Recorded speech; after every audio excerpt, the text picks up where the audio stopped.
Agora eu vou especificamente entrar em detalhes do que seria a nossa agenda digital. Bom, a agenda digital, como o Gustavo comentou, é um plano estratégico que a gente busca as oportunidades da transformação digital com alguns pilares. Primeiro, é aperfeiçoar a gestão governamental, no sentido de a gente ter um uso adequado da tecnologia da informação, com todas essas tecnologias que foram ilustradas pelo Gustavo, internet das coisas, blockchain, inteligência artificial, ciência de dados, etc., com o sentido de melhorar os serviços públicos para quem? Cidadão. O foco da agenda digital é o tempo todo do cidadão, seja na melhoria da gestão governamental, no sentido de serviços públicos, mas também aproveitar a transformação digital para o desenvolvimento econômico e social daquela região, daquele país, daquela área.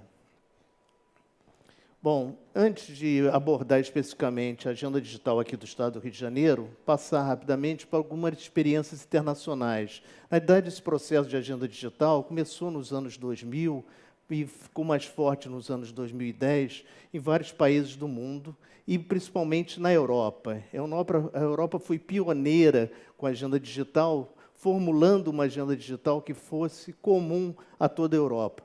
Mas aí se destaca também os vários países que partiram para agendas digitais alinhadas com dessa proposta da Europa de interoperabilidade, de troca de informações, de integração de sistemas. E aí eu daria ênfase, por exemplo, a Portugal, né, que teve um esforço muito grande em educação e também no desenvolvimento de tecnologia, e hoje é uma referência e uma atração grande de empresas de inovação. O Reino Unido, onde dados abertos e a melhoria da digitalização da economia e do governo também é uma referência. Mas se a gente for para a América do Norte, não poderia ser diferente, O Canadá também tem um esforço significativo no aspecto de digitalização do governo.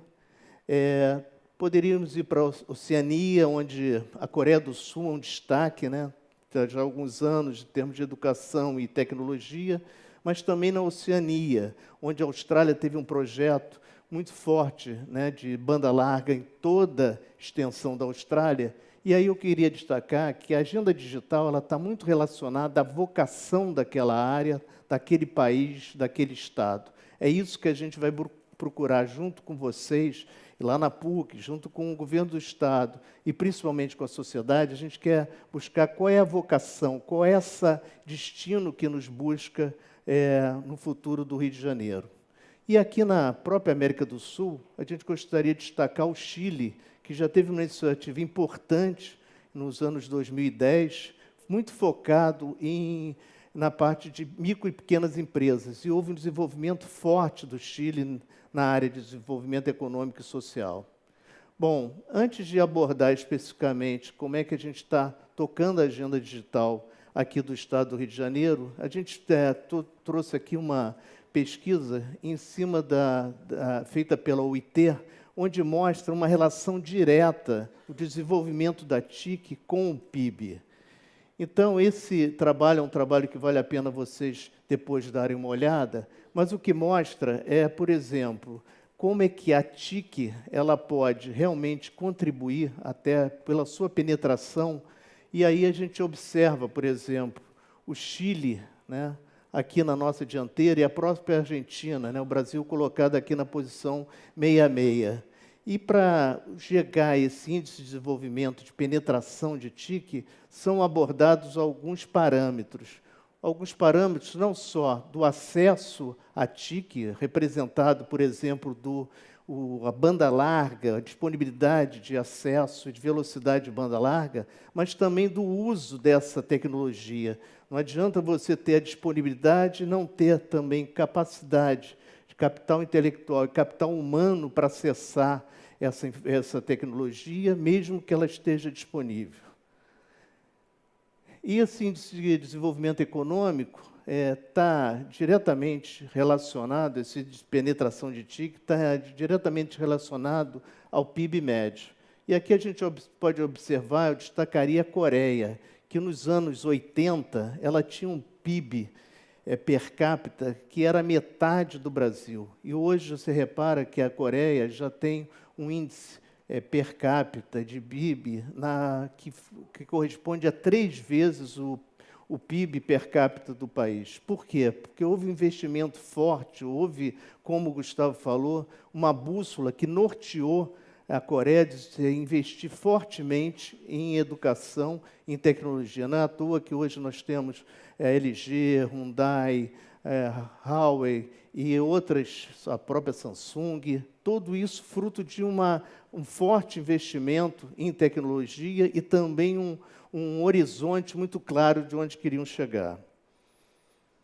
Outro estudo interessante que nós buscamos foi do IPEA, em 2017, onde ele mostra que cada 1% de aumento em banda larga, você tem pode chegar até um aumento de 0,19% do PIB. Ou seja, se a gente tem uma penetração de mais 10% em determinadas áreas de uma região, você pode chegar até quase 2% de aumento do PIB. É um trabalho bastante interessante feito pelo IPEA. E aqui eu queria chamar a atenção, depois o Gontijo vai ter oportunidade de abordar de forma mais clara, mas o belo trabalho que foi desenvolvido pelo MCTIC, a Estratégia Brasileira para a Transformação Digital. É a nossa agenda digital, né? Desde 2010, na época quando era presidente do Prodege, eu vim insistindo muito que o Estado do Rio de Janeiro partisse para uma agenda digital aqui do Estado. Isso demorou um certo tempo, até que, finalmente, a gente conseguiu estar desenvolvendo com a PUC, com o Governo do Estado e agora com vocês, essa visão da estratégia de agenda digital para o nosso Estado. Mas aí, desde 2005, eu já vinha conversando com o MCTIC, mostrando o que os outros países vêm desenvolvendo, e o MCTIC, aí, finalmente, agora, em 2018, num trabalho muito profundo e com envolvimento e com consultas públicas, chegou à estratégia digital. E é com base nessa estratégia digital, que é onde tem alguns eixos de transformação e alguns eixos habilitadores, onde eu vou chamar a atenção em 2 aspectos. A economia baseada em dados, quer dizer, a ideia de que você trabalhe com dados abertos e capture esses dados não só para melhoria da gestão governamental e melhoria da prestação de serviço público, mas também propiciando o desenvolvimento econômico, já que esses dados possam ser utilizados pela própria sociedade. E aí também uma outra componente muito importante, que é cidadania e governo, onde aqui você, focado no cidadão, você percebeu o que você pode estar avançando com iniciativas e que gerou um total de 100 ações por parte do governo federal.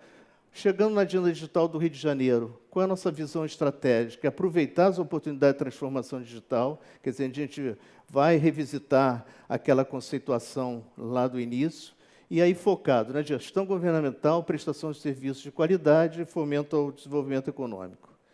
Bom, daquela estratégia digital do governo federal, nós selecionamos dois eixos de transformação. Uma economia baseada em dados, está sendo feito um trabalho abrangente pela equipe da PUC junto ao governo do Estado para identificar como é que esses dados podem estar colocados de forma em dados abertos, com maior transparência e permitir não só a integração, mas também o uso pelo cidadão.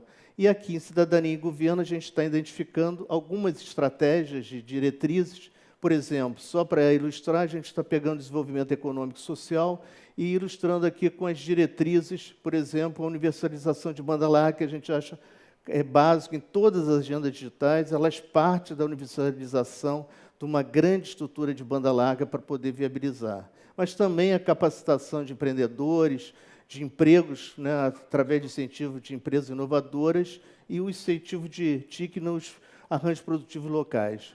O Rio de Janeiro já tem essa estrutura de arranjos produtivos locais, não só de óleo e gás aqui no Rio de Janeiro, mas também o turismo que está presente em várias regiões do Estado. E aí a gente traduz aquelas diretrizes em iniciativas que depois estão sendo elencadas em curto, médio e longo prazo. Então, gostaria de destacar a iniciativa da PPP de banda larga, que é algo que a gente já vem caminhando desde 2014, foi feito um estudo grande e que a gente acha que agora possa ser a oportunidade de a gente estar implementando no Rio de Janeiro. Só para ilustrar, para cada uma dessas iniciativas, a gente está construindo qual é a nossa meta de curto, médio e longo prazo. Porque a gente sabe que governo, a gente tem que ter um horizonte também de curto prazo para que também eles se incentivem a realmente focar na agenda digital e transformar isso em realidade. Bom, só para concluir, eu queria lembrar das grandes potencialidades que o Rio de Janeiro tem. Como o Gustavo falou, a gente tem enormes desafios, né? Mas também a gente tem que lembrar que, do lado dos desafios, a gente tem, aqui no Rio de Janeiro, um capital intelectual, um capital humano, fruto das universidades, dos centros de pesquisa que estão instalados. No Rio de Janeiro, a gente tem a maior concentração de doutores e pesquisadores por quilômetro quadrado do país. E a essa potencialidade a gente tem que associar aos grandes setores, né, que já são pujantes no Rio, petróleo e gás. Agora mesmo, dessa semana, está sendo realizado no Rio Centro o maior evento de óleo e gás da América Latina, mas também o setor automotivo, onde o polo automotivo do Rio de Janeiro é o segundo do mundo, do Brasil, desculpe. Mas também o pré-sal não está só no óleo e gás, está também no potencial que nós temos das indústrias criativas, que são típicas da economia do conhecimento. Aqui nós temos grandes iniciativas na área de audiovisual, na área de mídias digitais, games, que o próprio Rio Info é um exemplo de como é que nós somos pujantes na área de software. Então, basicamente, o que a gente vai querer durante o dia de hoje, pretende com vocês, é responder algumas perguntas, como aproveitar as oportunidades de transformação digital e que iniciativas poderiam ser desencadeadas. Então, a gente está querendo ecoar, não só na manhã de hoje, mas também para os próximos dias, respostas em relação a essas perguntas. Muito obrigado.